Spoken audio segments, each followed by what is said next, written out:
This is my instructional video on how to install 1996 to 2000 Honda Civic sedan electric window mechanisms onto the original slider bar and door lifter of an Opel GT. As you see right here,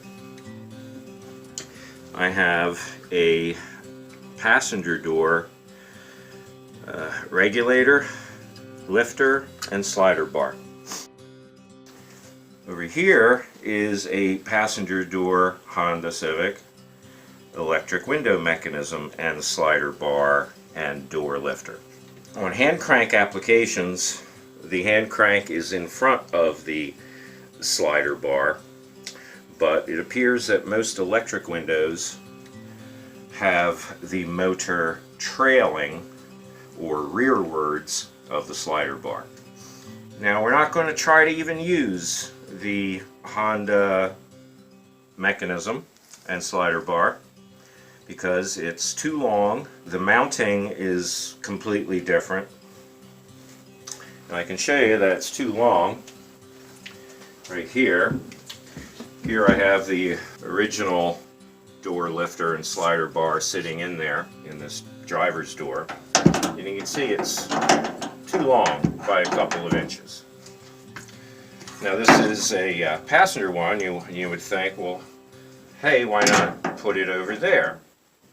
Well, it's inconvenient to mount it, for one thing.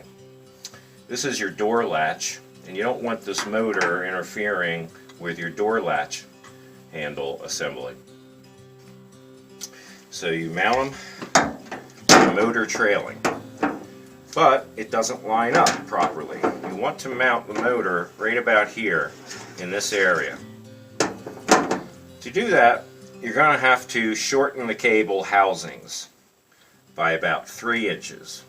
It's actually about 2 3/4 inches on one of them and 3 inches on the other. And that puts the motor right there. Of course, it will be on the inside. And this is the inside of the motor assembly. These are the 3 mounting bolt posts.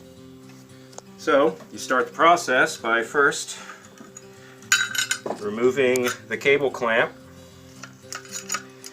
Take the cables off. Take this here regulator and throw it in the trash. These are the original pulleys right here. Take them off. And you see I've drawn a red line on here and here. This is the cable path through the clamp. Now what I do is I use a different pulley, cable pulley with a groove, and it's got a sealed bearing in it. So you know this baby's going to spin really good. Because the cable is now not coming from over here and will be coming from over here when I swap this mechanism over to this, you're going to want this pulley to be approximately here on the inside, at the top and the bottom. Simple way I found of doing that is I just take an angle grinder and I cut a slot big enough for the bolt I'm going to use to hold my pulley, top and bottom. And I just cut a slot. This way I can adjust it to get it as close to the top as I can so that it actually holds the cable on. If you have it really close to the top, the cable can't slip out. The Honda assembly has spring-loaded tensioners.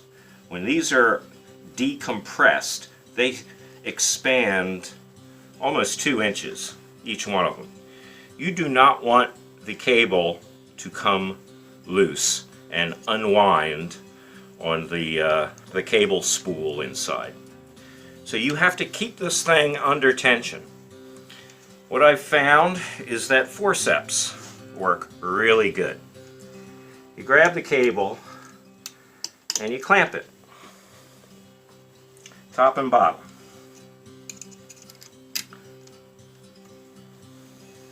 Now You have to free up the cable. It's not one continuous cable like on the original assembly. It's one cable that has two ends, and they're anchored right here. There's no easy way to get these out of here, except you're just going to have to chop and pick and cut, because you want to preserve as much cable as you can. You'll end up with about 6 inches of extra cable, so you have about that much fudge room. You could theoretically just chop the cable right here and here, and you're done, and you can slide this stuff out. It's your choice how you want to get those cables out, but you will have about 6 inches of extra cable when you're done. Once this thing's removed and this cable is flopping around, you've now got to get this off of here. Carefully hold one of the cables. Remove your forceps and it will get pulled by this force of this spring expanding. You want to get about 2 or 3 inches of it pulled towards it with the spring expanding to there. Then you can grab the cable housing and pull it out enough where you can get the forceps on the cable. You do that, and you do the exact same thing with the bottom one.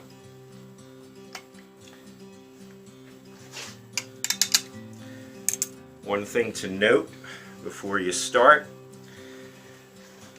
have your Honda mechanism and your Opel mechanism that you're going to be installing with the slider approximately 3 inches up from all the way at the bottom, so that it's right at the window where you would attach the cable. So that means over here that you want to set these two at about the same position. You can't move this without power. So this is a 2-wire setup, and all you have to do is just put positive and negative to one of these, and the motor will move this up and down. So you want it approximately there. When you are done, you will attach your pulleys here and here, and you will use what are called bicycle cable housing stops with adjusting barrels. These are on pretty much every inexpensive bicycle on the brakes. They have a nice little nut and a bolt, and your cable passes through. You can use these for all sorts of projects like cable throttle or other little projects that you might do on your. You attach these cable stops at the holes where the pulleys used to be. The cable used to come from over here, but now we're going to have the cable come from this side. So you put the cable stop inside there, and you point it at the apex of the pulley. And you put one at the top, and you put one at the bottom. You then take your cable and motor assembly and route the cables over the pulley, through the cable stops, over the pulleys, down to your clamp. You can also use forceps to help clamp and pull things, and clamp the cable in place. You can see I've got the cable stop bolted in at the old pulley location there. Here's the slot I cut to mount my smaller seal bearing pulley. I've also done the same thing down here with another pulley. I have shortened the cable housings 3 inches to put my motor where I want it to be for easy mounting. I bought a kit that has a huge wiring harness so that you can put door switches in the passenger and the driver's door, 2 on the driver's side, 1 on the passenger side. All the wiring you need is there. You just got to plug it all in and route the wires, and away you go. You don't want wires to bend. If anything, if they have to flex, you want them to sort of twist rather than bend. I found that it's rather difficult to find a place to run the wires out of the door. I also discovered that up at the top of your hinge is a convenient hole or space. You can kind of pry it open with a screwdriver. You can run your power cable, your cable to your switches, whether you mount your switches in your doors, which is how the kit has them arranged, or the way I prefer, which is I want both the switches either on the center console or mounted to the center of my dash. Less wiring has to pass through your doorway if you do it with the switches mounted on your dash. If you put the switches on your door, particularly if you put the dual switches, then you're going to have the wiring for, there's approximately 5 wires per switch. So you'd have 10 wires going through your doorway if you mounted this, say, on your door panel. If you run the wire out here, there's an opening where the hinge is. Run the wire down and have it exit down here. This way, as the door opens and closes, rather than bending the wire every time you open and close the door, it will instead just twist it as the door opens and closes if you run the cable down and out this way and up to your dashboard, your fuse box, and so forth. So I've got one of these hooked up to a battery. And all I have to do is push the button and up goes the window. It's very important that you suck up all the slack in the springs right here. If you have, say, a ½ an inch or an inch of loose spring, what will happen is the window will chatter on the way up as it bounces on the spring. So you would use your forceps to clamp and grab and pry and loosen your clamp so that you can suck up all of that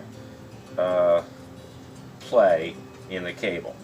Over time the cable will stretch, but there's plenty of spring to suck up any looseness in the cable. You'll end up with 2 loose cable ends, one sticking up and one sticking down. You can do the variety of methods for securing and tying them off.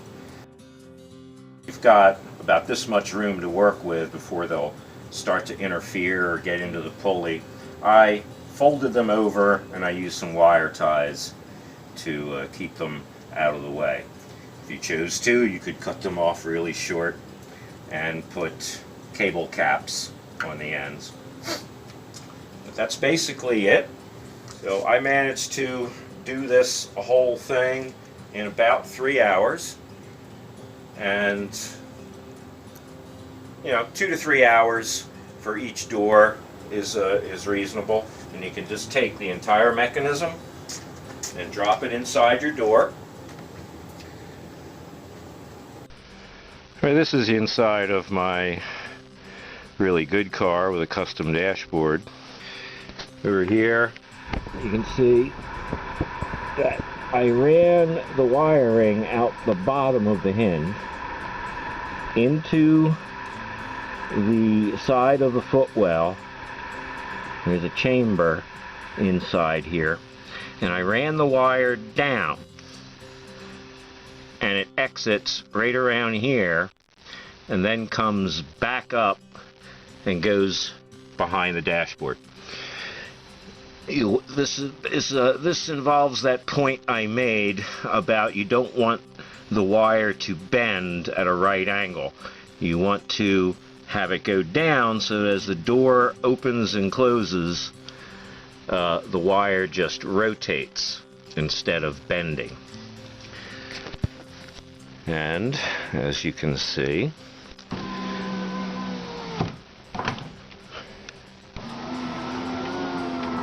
windows go up and down real nice. You pretty much put electric windows in your Opel GT in one afternoon. These Honda mechanisms, pair of them right and left for $60 shipped. That's drinking money. $30 for that, $25 for the wiring kit. Bicycle shop wanted $5 a piece for these. You could probably steal them off your kid's bicycle and get them for free. And in one weekend, you could have electric windows for $100. And it's not that hard. Okay, there you go. That's about it.